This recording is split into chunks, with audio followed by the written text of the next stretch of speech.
ang presence ng Lord hanggang dun sa likod, ramdam na ramdam. Palakpakan po natin ang Panginoon.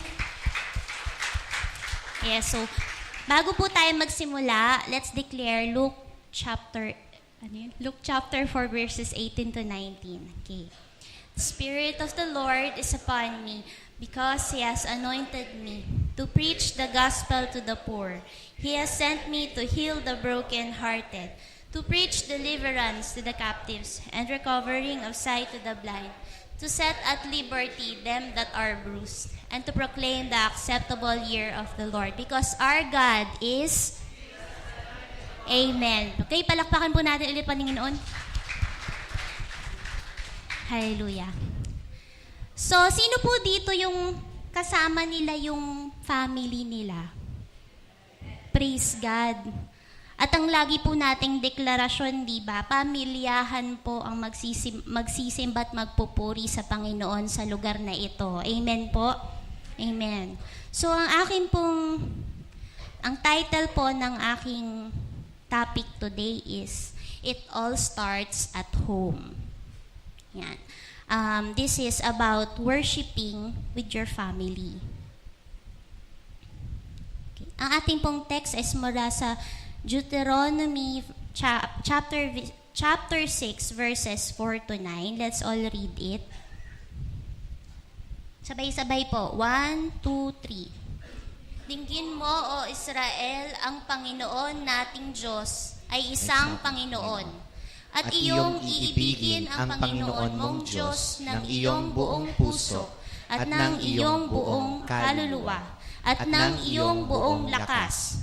At ang mga salitang ito na aking iniuutos sa iyo sa araw na ito ay isa sa iyong puso. Next po. At iyong ituturo ng buong sikap sa iyong mga anak, at iyong sasalitain tungkol sa kanila pagka ikaw ay nakaupo sa iyong bahay, at pagka ikaw ay lumalakad sa daan, at pagka ikaw ay nahihiga, at pagka ikaw ay bumabangon. Next. At iyong itatali na pinakatanda sa iyong kamay at mga magiging pinakatali sa iyong noo. At iyong isusulat sa itaas ng pintuan ng iyong bahay at sa iyong mga pintuan daan. Okay, let's pray po.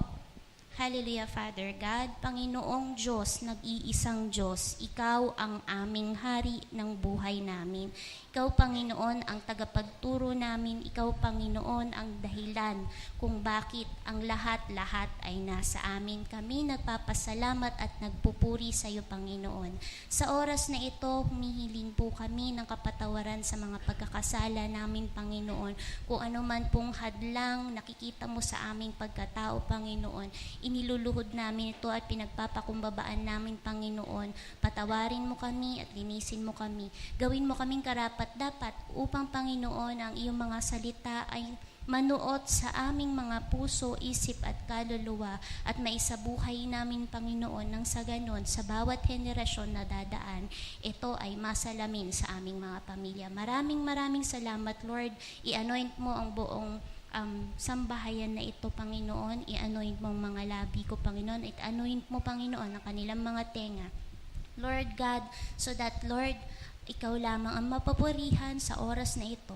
Ang lahat na ito ay tinataas namin at pinagpapasalamat namin ang katagumpayan sa natatanging pangalan ng aming Panginoon at tagapagligtas na si Jesucristo. Amen.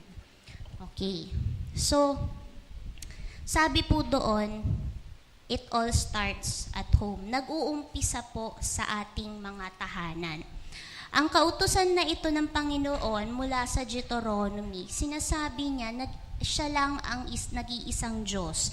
At ang kanyang mga kautusan na ibinigay sa atin na nakasaad sa Biblia ay nais niya na maging maisa puso, maisa isip at tumiim ito sa ating kaluluwa at masabi natin ito, maituro natin ito sa ating mga anak. Sinabi pa po doon na itatali ito sa kamay, itatali ito sa noo, ilalagay sa sa pintuan, Sa lahat ng oras ay ito ang sasalitain, nakaupo man, naglalakad man, namamasyal man, or humiga man, bumangon man. Ibig pong sabihin, nais ng Diyos buong buhay natin, maging pang-araw-araw natin po, ang salita niya lalo't lato sa ating mga pamilya. Okay. Ano po ba ang pamilya? What is family? Family is a principal institution for the socialization of children. Okay. Ang family po, ito ay isang institusyon. Pag sinabi pong institusyon, ito ay isang organisasyon na founded siya for a religious, educational, and social purpose. So, ibig sabihin po, meron siyang purpose. In-establish siya para isang purpose. It's either religious, educational, or social. At ang ating pamilya po, isa siyang institusyon kasi nandun po lahat eh. Supposed to be, ang pamilya ang unang nagtuturo sa mga bata. Amen po ba? Amen. So, sabi nga, ang unang guro ng bata ay ang ina. Di po ba? Tapos, kung ano yung ugali ng magulang, yun ang nakukuhang ugali ng mga anak. Amen po ba? Okay. Ano pa po ang family? A family is the basic unit of society. Kasi ang ating society, syempre, pamilya yan. Kung walang pamilya, kung walang isang pamilya na nagsama-sama, wala tayong society, walang tao. Amen po ba? Okay. It is where a person's character traits is established. Gayun nga po, no? So, kung ano yung nakikita niya dun sa mga tumayong magulang niya, nakukuha niya yun. Kung ang magulang ay lasinggero din ang anak. Kung ang magulang ay nag-iinom, busina po ako excuse me po. Kung ang magulang ay naninigarilyo, natututo ding manigarilyo ang anak. Tama po ba? Wala akong kausap. Amen. Praise God, may kausap ako. Okay.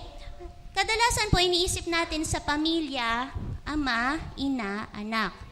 Yun po ang basic na naiisip natin sa pamilya. Well, yes, totoo po yun. Pero yun po ay yung tinatawag na nuclear family.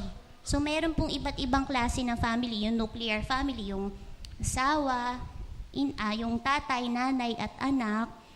Meron naman pong tinatawag na matrifocal family. Yun po yung mga pamilya na nanay lang ang meron. So, bago kami po ikinasal ni Jay, matrifocal po ang family namin ni Nathan dahil kaming dalawa lang. Okay, meron po yung extended family. Ang extended family po, it's either ang mga kasama mo sa bahay of the same blood, magkakadugo talaga kayo, magkaka-relatives talaga kayo, andyan yung lola, yung tiyahin, yung tiyuhin, ganyan. Or, meron naman po yung tinatawag na kindred. Yung kindred naman po, meron nang nahalo na hindi mo kadugo. So, yun po. So, ang ibig lang pong sabihin nito, the people we grew up with is our family. Kadugo ka, ano man po natin yan, madrasta man po yan, or tawag dito, kaibigan, best friend ng nanay mo na doon ka ipinagkatiwala, ganyan. So, kung sino man po yung nakasama natin sa ating paglaki, sila po yung ating pamilya kasi sa kanila po na-establish yung pagkatao po natin. Okay.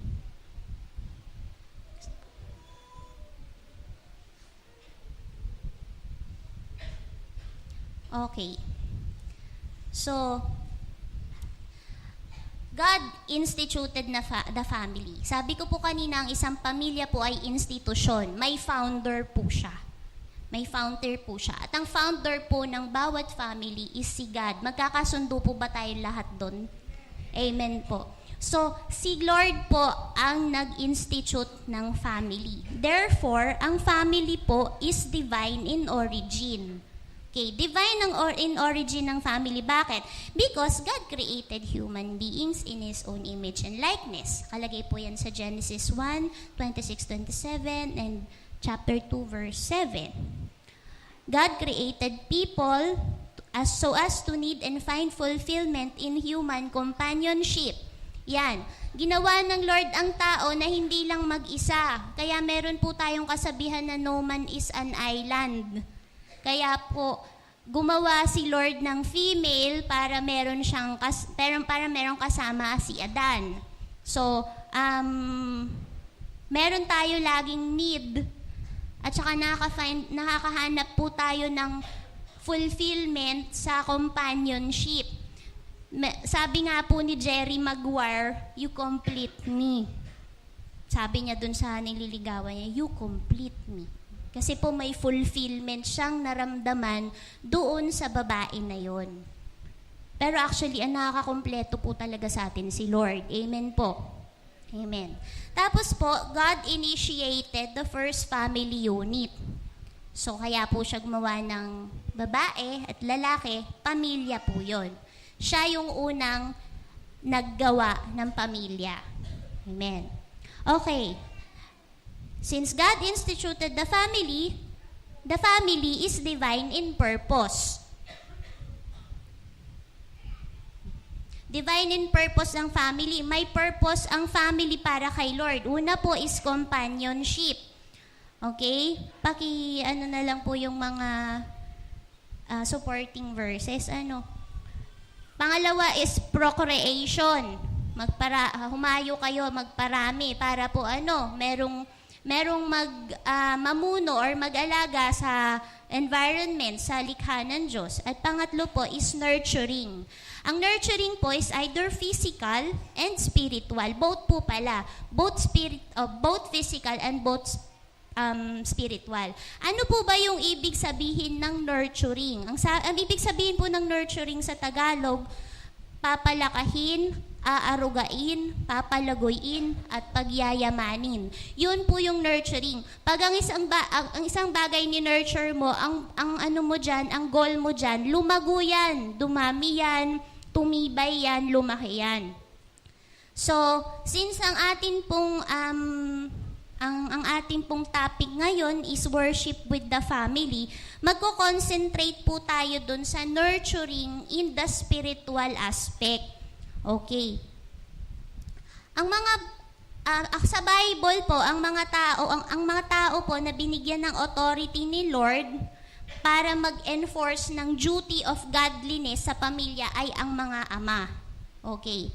So the fathers were given the authority to enforce the duty of godliness upon the children to keep God's ways. Ang mga ama po ang pinaka-cell leader sa tahanan. Ngayon, in the absence of the father, kasi nga po iba-iba po ang pamilya natin, syempre po kung sino po yung pinaka-authority sa bahay, kung nanay, kung lola, kung lolo, kung sino man po.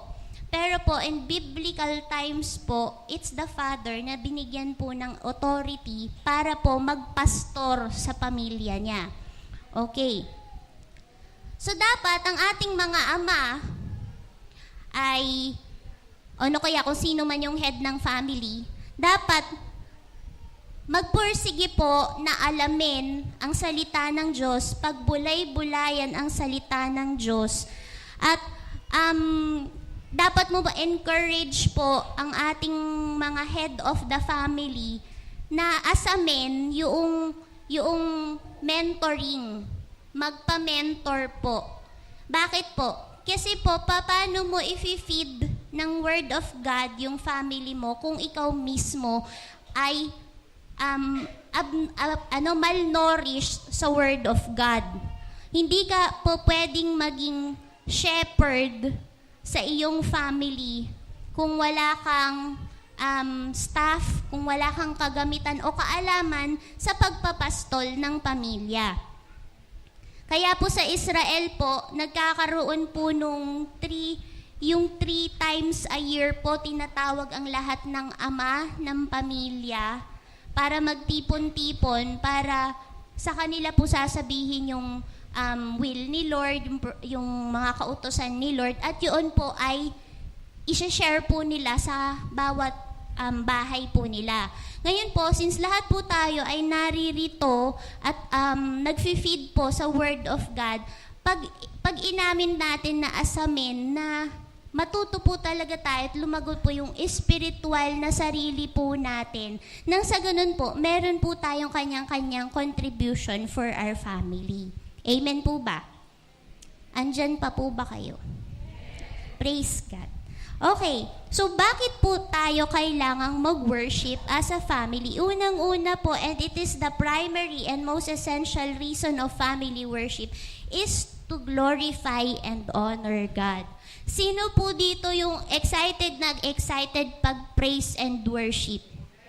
Amen. Kasi nag-glorify natin si Lord. Pag nag-glorify natin si Lord, parang tabang-taba yung puso natin. At yung taba ng puso natin, hindi nakaka-atake.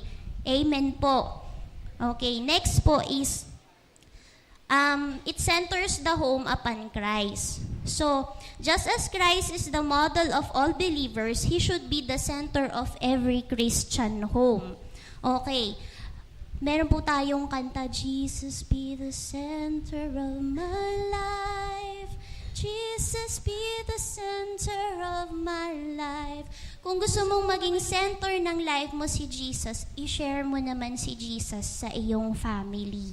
Amen po. Kasi yung mga baby natin sa bahay, pag naging center of their lives nila si Jesus, ang tindi po ng anointing na tatanggapin at pabor ng Panginoon na tatanggapin ng ating mga pamilya. Hindi lang sa ngayon, kundi sa mga susunod na salinlahi. Amen po. Amen. Palapakan po natin si Lord. Okay, number 3 po. It encourages Christian character. So sa Ephesians 5, chapter 5 and chapter 6 at saka sa Colossians 3. Ito pong mga katuruan na ito, dyan po nakasentro yung instructions for each member of the family. Kung ano po, babasahin po ninyo. May instructions po dyan for each member of the family. Kasi ang bawat miyembro ng pamilya ay may mahalagang gawa or may mahalagang pagsunod dapat sa kautusan ng Diyos. So, our scriptures provide guidelines for good relationship within the family.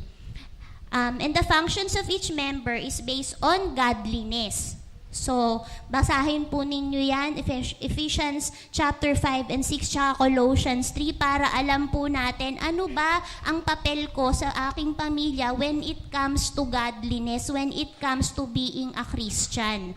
Okay. Ang bawat isa po sa atin, dapat makita po sa ating pamumuhay si Christ consistently. Pag sinabi pong consistently, hindi yung pag nasa church ka lang, dun ka lang Kristiyano. Pagdating sa bahay, wala nangangana. Amen po ba?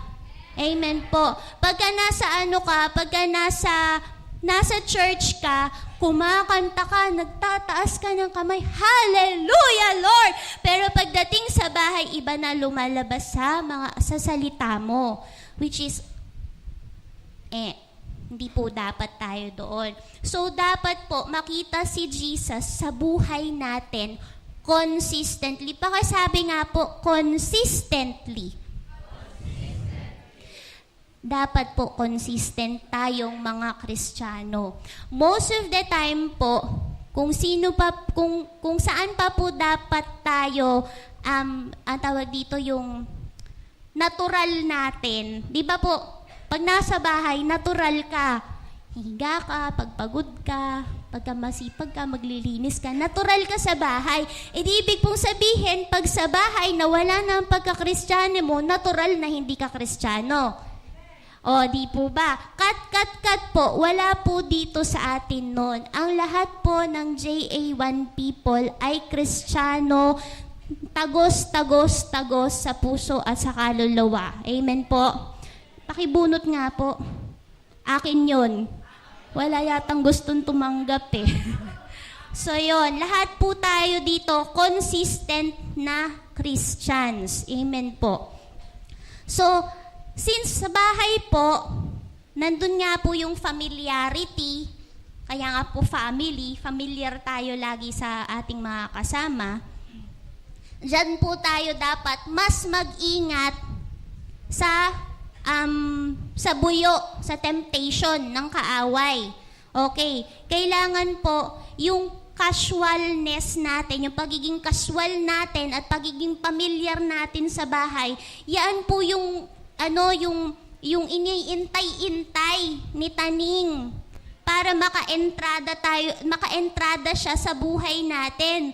Kailangan pong dobleng ingat tayo, lalo't lalo pag nasa bahay po tayo. Hindi po natin dapat hahayaan si Taning na makagawa ng eksena sa buhay natin. Alam niyo po, si Taning po, sa pinakamaliit na bagay, hahanap yan ng lulusutan.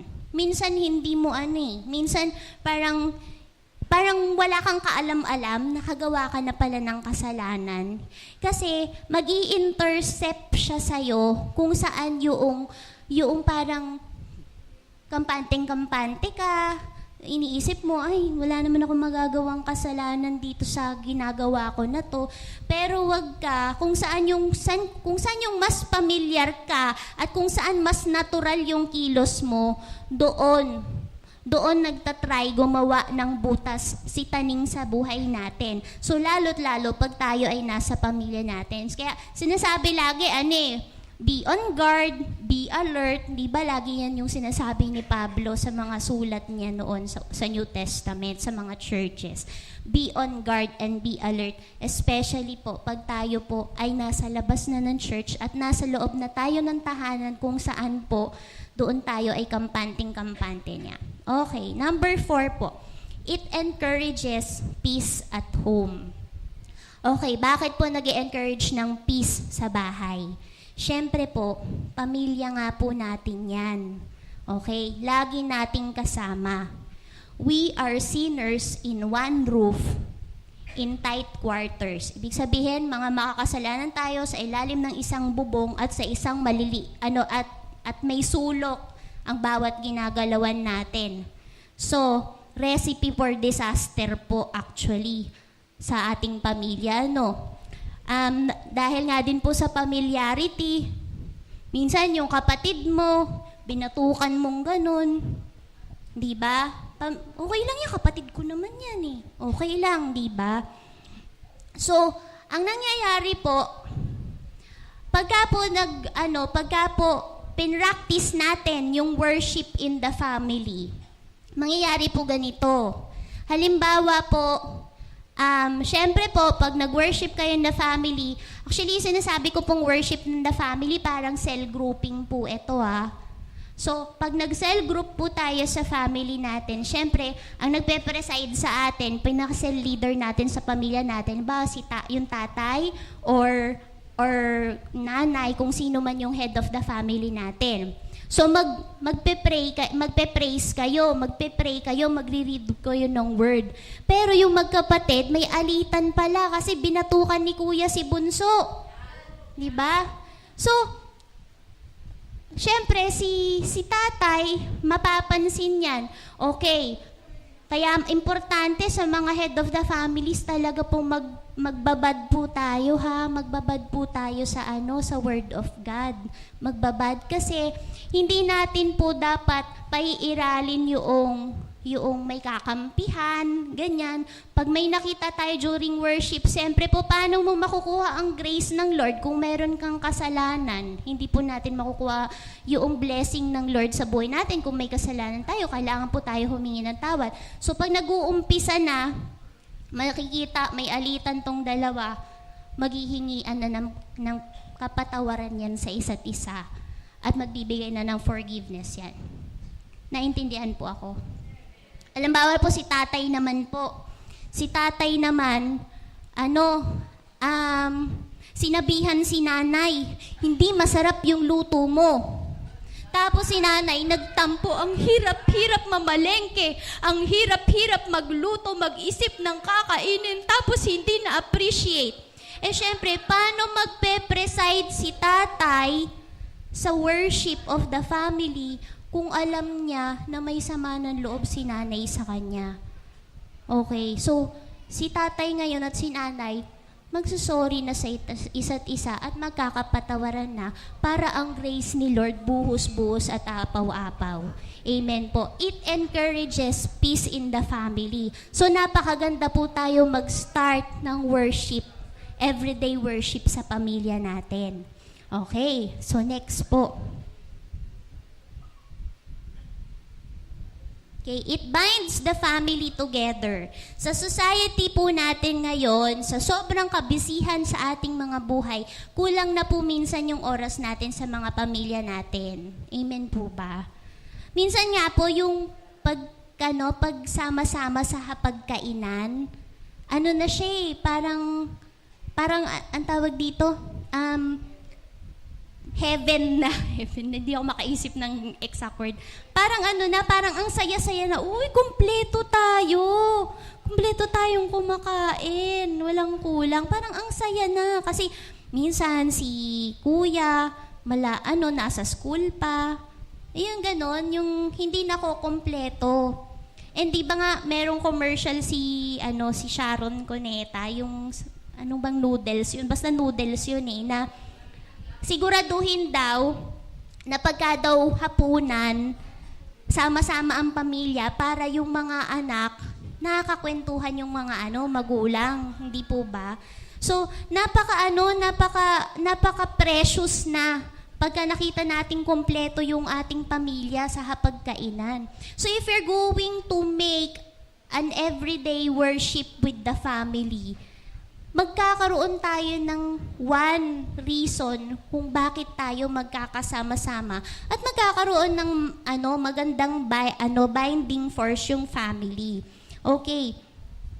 In the family worship, we will come to realize that no matter what we do or don't do, the most important thing that marks us as a family is that we are a worshiping family submitted to Christ. Yun yung magiging pinaka-importanting bagay sa atin, na kahit nasaan man tayo, alam natin na magkakaroon ng isang oras sa pamilya natin na sama-sama tayong nagwo-worship kay Lord, sama-sama tayong nakikinig at nagbubulay-bulay ng word niya. Binded tayo by Jesus in our family. Amen po. Amen. So, next po, it provides common knowledge. Common knowledge. Ano yung common knowledge po na yan? Bible po. Amen. So, pagka po, sa everyday po, binabasa yung Word of God, magpe-preside si tatay, binabasa yung Word of God, tapos pag-sharean ng family members, may common knowledge tayo. Kahit na si tatay ay engineer, si nanay ay businesswoman, si kuya ay nag-aaral ng nursing, kahit iba-ibang profesyon, meron kayong isang common knowledge, and that is the Word of God. Amen po. So, isa po yan sa magandang reason why we need to encourage family worship. Okay, next po. It trains the children for corporate worship. Kung maliliit pa yung mga anak natin, nakikita na nila na ginagawa sa bahay. Pagdating sa church, yun yung corporate worship yung sa church. Hindi na sila mahihiya. Hindi na maiilang yung mga bata na kumanta ng mga praise and worship songs, magtaas ng kamay, sumigaw ng hallelujah, praise God. Hindi na mahihiya yung mga bata. Kasi nakita na nila, ginagawa na namin to .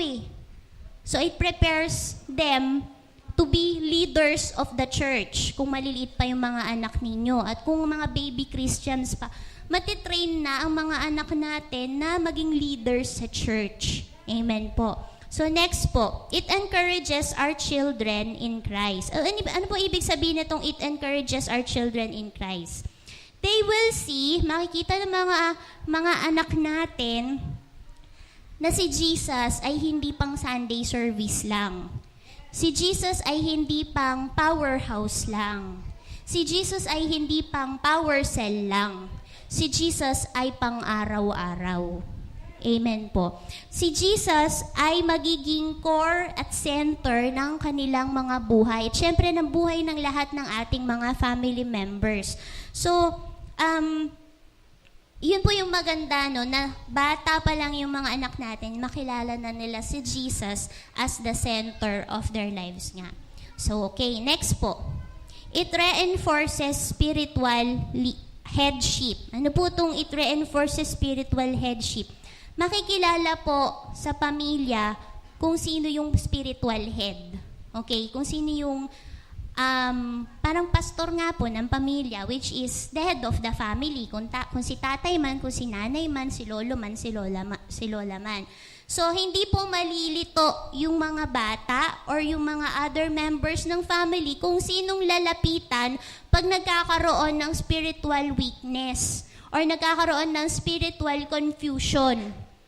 Iba yung parang ano po yan dati po pinag-uusapan po namin ni Bes na ang bata po dapat maging consistent yung discipline na binibigay sa bata. Otherwise, malilito yung bata kung sinong susundin niya. Kaya merong dapat house rules. Ganyan.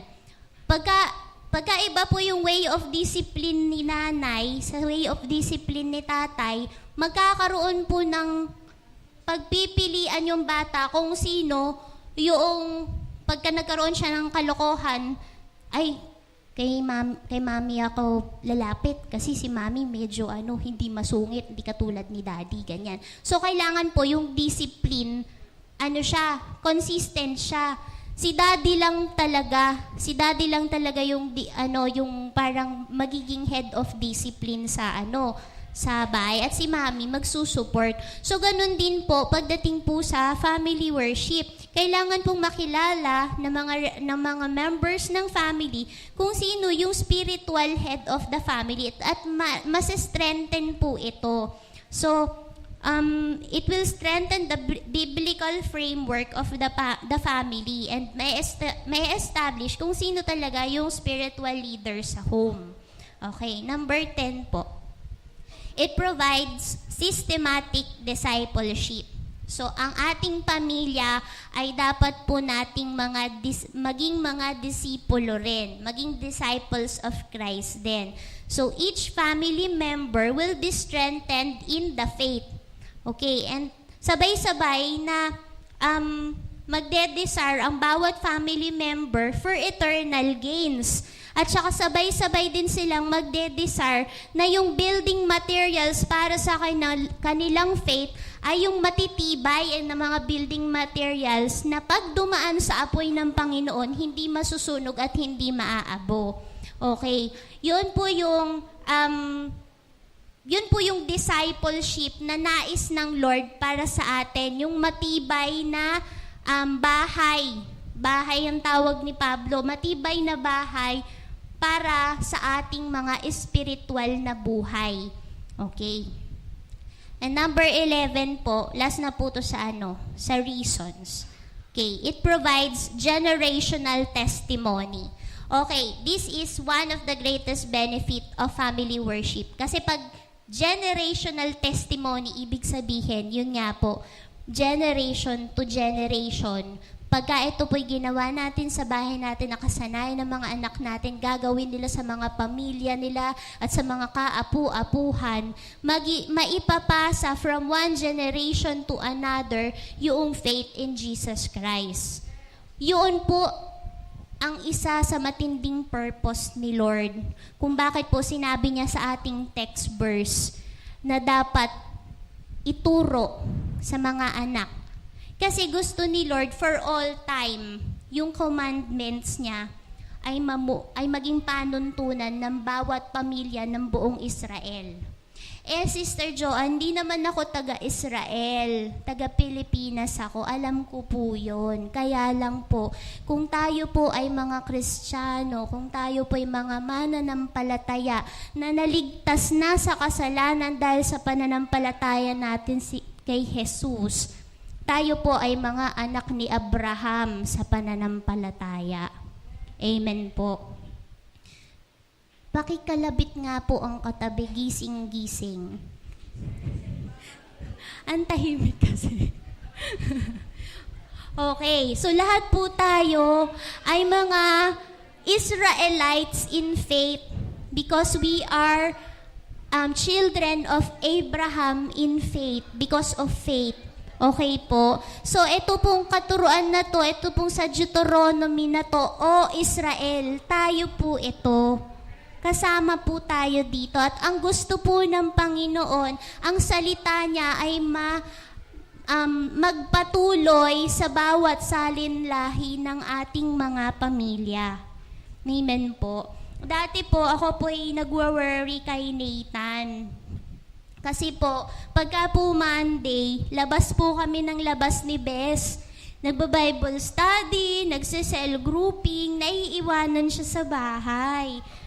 Tapos po sabi ko noon, nag-worry ako kasi baka mamaya kaka-serve natin kay Lord, malayo siya kay Lord. Kasi isipin niya naiiwanan ako, ganyan-ganyan. Pero alam niyo po, ang faithful ni Lord talaga. Sobrang faithful niya at ako talaga with all gratitude, pinasasalamatan ko siya everyday. Kasi po, one day po, si Nathan ay lumapit sa akin at sabi niya, Mama, sasama ako kay Kuya Pastor, si Pastor Jaycoy po. Sasama ako kay Kuya Pastor sa Habson, magse-cell group kami. At sa biyaya po ng Lord, may hawak na pong cell group ang aking anak at 12 years old, actually 11 years old, kasi kaka-12 lang po niya. At 11 years old, may hawak siyang cell group na mga maliliit na bata at mahal na mahal siya. To God be the glory lang po talaga. Sige po, palakpakan nga po natin ang Lord. Sino pong magulang dito ang gusto na naririnig or na ang alam ay ang anak niya ay hindi lumalabas, nagpapakagabi dahil nasa bar? May mga magulang ba na gusto yon na yung tipong, okay lang, nasa inuman lang naman yung anak ko eh. Diba wala pong magulang na may gusto yun? Diba? Pagka narinig mo na ang anak mo nasa Bible study, namumuno sa mga kabataan, hindi po ba ang sarap nun?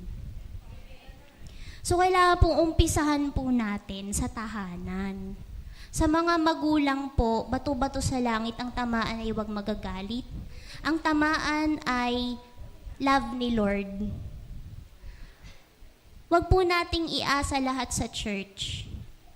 Ang paghuhubog ng spiritual na buhay ng ating mga anak. Simulan po natin sa bahay. Okay po? Nagkakaintindihan po ba tayo doon? Amen po. Kasi po, tayo po ang kasama lagi ng mga anak natin, hindi po ang church. Amen po ba? Amen. So, tayo po ay magpalago sa pananampalataya at pairalin po natin ito sa ating mga tahanan. Amen. So, okay. Ano po ang kailangan? Kailangan para sa family worship. Wala. Wait lang po Elements of family worship. Okay, number 1 is leadership. To promote order. Lolo ko yung aking ano.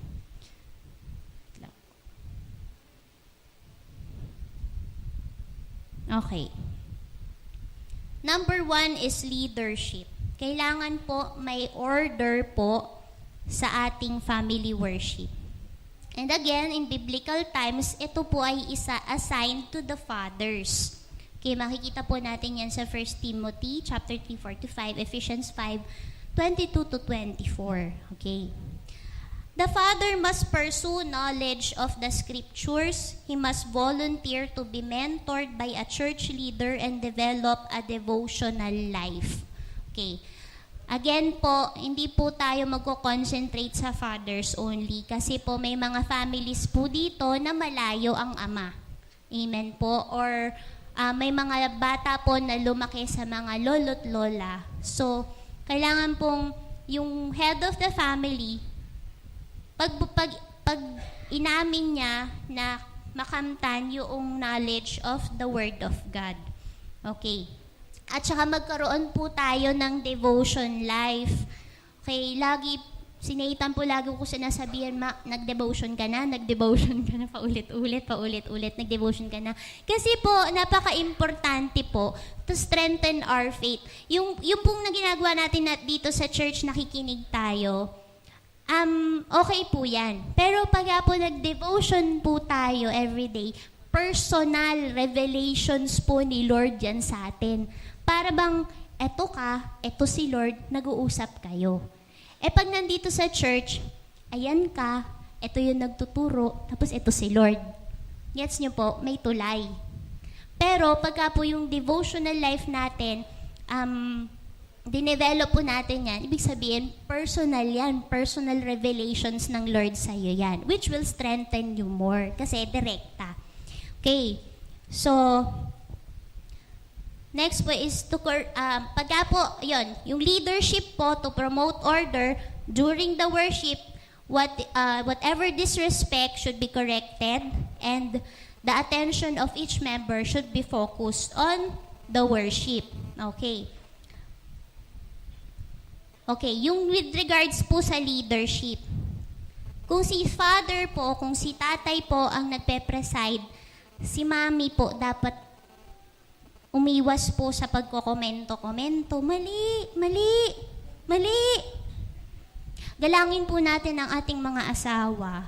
Okay, pagdating po sa pamumuno sa ating pamilya. Kahit po mas maalam po tayo, kung gusto po ng mga ina, ng mga babae dito, na maging Kristiyano talaga ang ating mga asawa, hayaan natin sila na magpaka-Kristiyano. Huwag po natin silang turuan. Hayaan po natin silang matuto on their own.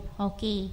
Ngayon po, kung meron po tayong mga comments with regards doon sa pinag-usapan, doon sa worship natin, hintayin po natin na wala na ang mga anak.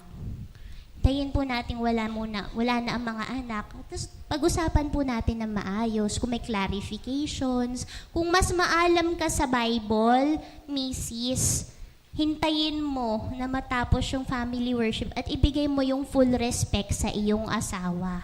Okay? Hindi yung bawat salita na lang ni Mr. Mali!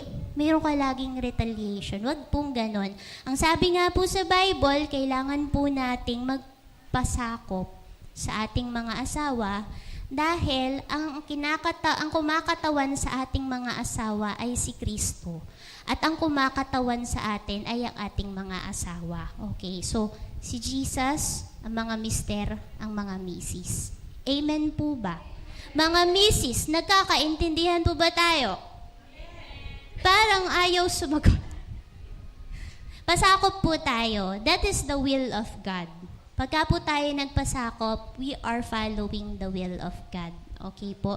We respect our husband, we respect the Lord Jesus. Amen po. Okay. Next element of family worship is, bakit yan? Ayun pala. Sabi po ni John Knox, kilala niyo po ba si John Knox? Siya po yung binalatan dahil sa kanyang faith. Pinapabitiw siya sa faith, binalatan siya. Okay, pero hindi siya bumitiw, kapit lang. Okay, sabi po niya, ito ay sa mga tatay po, sa mga head of the families. You are bishops and kings. Your wife, children, servants, and family are your bishopric and charge. Of you it shall be required how carefully and diligently you have instructed them in God's true knowledge. And therefore I say, you must make them partakers in reading, exhorting, and making common prayers which I would in every house were used once a day at least. Once a day. At least pa po yun na.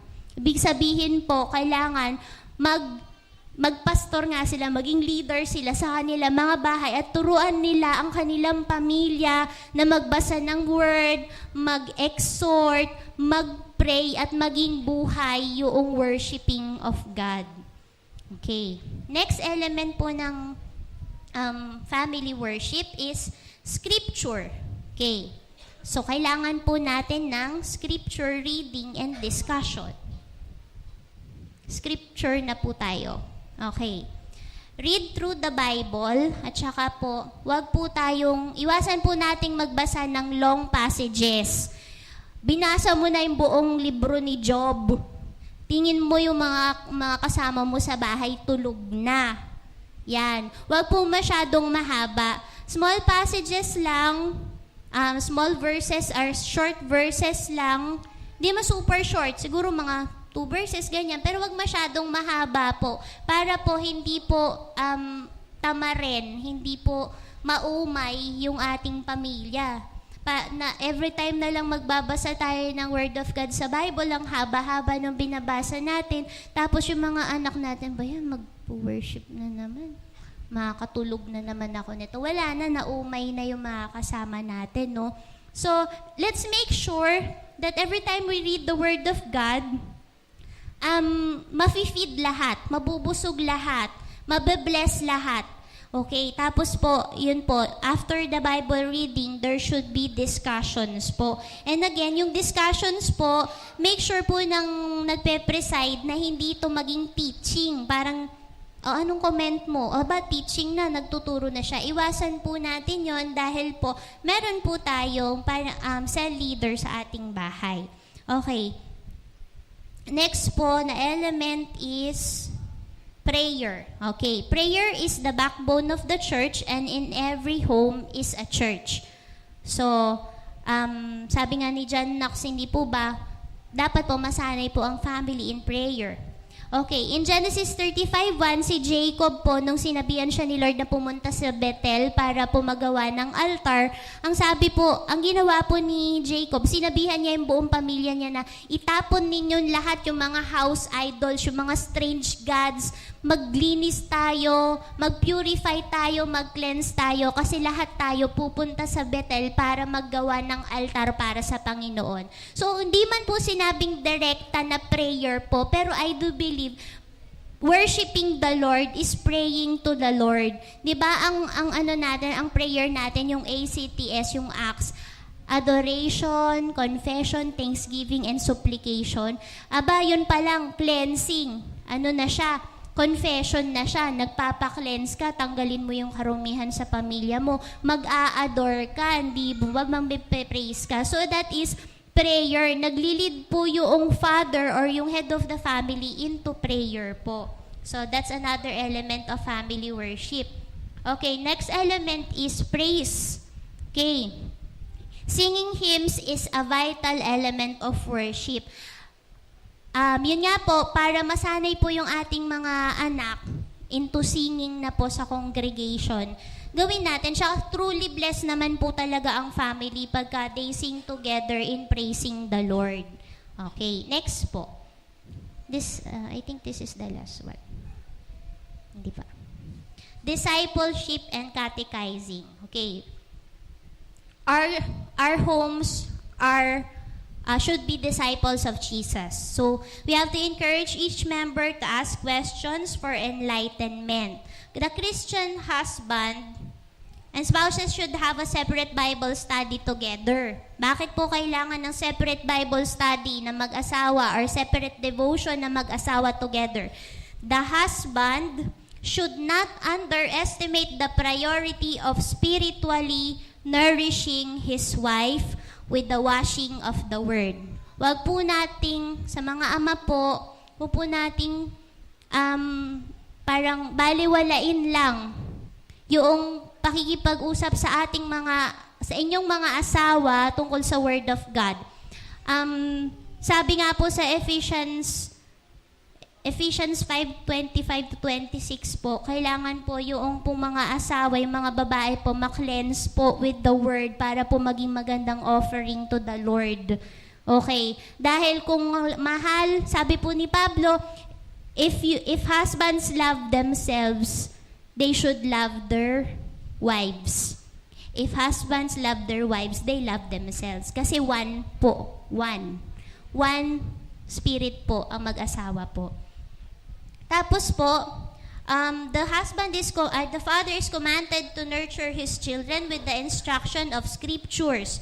So, kailangan din po, may individual Bible sharing din po ang ama at ang mga anak. Okay. Bakit po kailangan niyang i-nurture yung kanyang mga anak? Instruction po ito ng Lord. The father will enhance his ability to be a nurturer sensitive to each individual of the family. So, ang mga ama po, wag po tayong maging parang distant presence lang sa mga pamilya. Okay, ibig sabihin parang si daddy, siya yung nagtatrabaho. Yun na yun. Hindi po, kailangan po maging sensitive po ang mga ama sa pangangailangan po ng mga family members niya, especially po sa spiritual. Kaya po, kadalasan po, di ba, mga anak lumalapit sa mga nanay. Pero po sa family po namin, mas lumalapit po si Nathan kay daddy niya. Pero napapasalamat ako kay Lord talaga po noon. Kasi, syempre po, it just stands na ang aking mister po Christian husband. Glory to God. Amen po. So, ano po ang challenge? The challenge is this. The ancient church, yung lumang church po, yung church po na sinimulan ni Jesus, ng mga apostol. The ancient church encourages family worship. Diyan po sa mga verses sa Colossians, sa Romans, sa Philemon, sa 1 Corinthians, makikita po na si Apostol Pablo ay lagi nagsasabing, ikamusta mo ko sa simbahan sa kanilang tahanan. Yung pong simbahan sa tahanan, yung pamilya po yun eh. Dahil po, pinamumunuan po ng Panginoong Jesus ang bawat pamilya noong unang panahon noon. So they are encouraging family worship or household churches during the ancient church. So, now that we are living in the end times, sino po ba nakakaalam dito or hindi pa nakakaalam pala? Sino hindi pa nakakaalam dito na nasa end times na tayo? We are already living in the end times, okay? Let us return to the ancient paths and start strengthening each other in our families. Okay, wala naman po siguro dito ang gusto na pag dumating na si Lord, maiiwan ang pamilya nila. Amen po. So, let us strengthen each other in our family so that our children and future generations will not forget the decrees and commandments of the Lord, our God, who saved us from sin and death. Through the sacrifice of our Savior, our Lord Jesus Christ, God is the only God. Jesus is the only Savior. Let us strengthen each other. Let us start worshiping as a family, worshiping the only God, the only Savior, who is Jesus, the Anointed One. Good morning po.